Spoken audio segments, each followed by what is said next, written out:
Bonjour à tous et à toutes, j'espère que tout le monde se porte à merveille. Dieu créa les cieux, la terre, tout ce qui est entre, ainsi Dieu créa les plantes. Nous allons parler de ce puissant purificateur. En malais, on appelle ça Sajo. Voilà, j'ai déjà fait bouillir, c'est pour ça qu'elle a cette couleur, sinon elle a une couleur verte. C'est comme des cordes.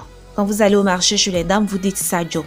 Vous achetez 7 Sajo, vous trouvez une marmite en terre. Vous invoquez, vous émettez tous vos vœux, vous demandez à Dieu de vous aider pour le souci en question. Si c'est pour vous purifier ou bien si vous êtes malade, si on vous a jeté un sort, des choses comme ça. Selon votre souci, vous demandez à Dieu de vous guérir. Voilà. Vous faites bien bouillir cette plante-là. Quand elle est bien cuite, vous renversez dans un seau et vous faites un bain. En une seule journée, vous vous lavez 7 fois.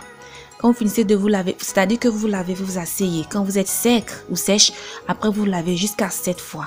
Mais avant de faire ce bain-là, il faut d'abord utiliser le savon noir que nos mamans ont au village. Le savon noir africain. C'est rond comme ça, c'est pas cher, ça fait 100 francs CFA. Vous lavez ça d'abord 3 fois, le même jour, de suite. Quand vous finissez de laver le savon noir 3 fois, maintenant vous lavez ce bain-là. Pendant les périodes de purification, il faut éviter le savon industriel parce que le savon industriel a tendance à gâter les traitements, surtout les plantes. Quand vous finissez de vous laver aujourd'hui, par exemple, cette fois, demain, vous rincez à l'eau, d'accord? Le soir, vous pouvez laver une fois, vous attendez, vous séchez, vous mettez votre crème. Vous allez faire ça pendant 7 jours. Il ne faut pas faire les bains de purification pendant les règles. Non, c'est interdit. Et quand vous faites les bains de purification, ne couchez pas avec les hommes. Si c'est votre femme ou votre mari, oui. Mais ne forniquez pas. Rangez-vous pendant que vous êtes en train de faire les bains de purification si vous voulez que votre bain marche. Donc voilà un peu. Après les 7 jours là, vous pouvez continuer à laver le savon. Mais moi, à votre place, je prendrai un mois sans laver le savon parce que je veux que le médicament rentre bien dans mon corps. Quand vous faites les bains de purification, rangez-vous. Je veux dire, parce que vous êtes en train de vous purifier et vous partez forniquer. Forcément, vous allez prendre les mauvaises ondes avec l'autre. Si c'est votre femme, votre mari, on peut le comprendre. Mais vous n'êtes pas marié, vous êtes en train de vous purifier et vous êtes en train de faire ça. Donc, comprenez parfois que vos bains de purification ne puissent pas marcher.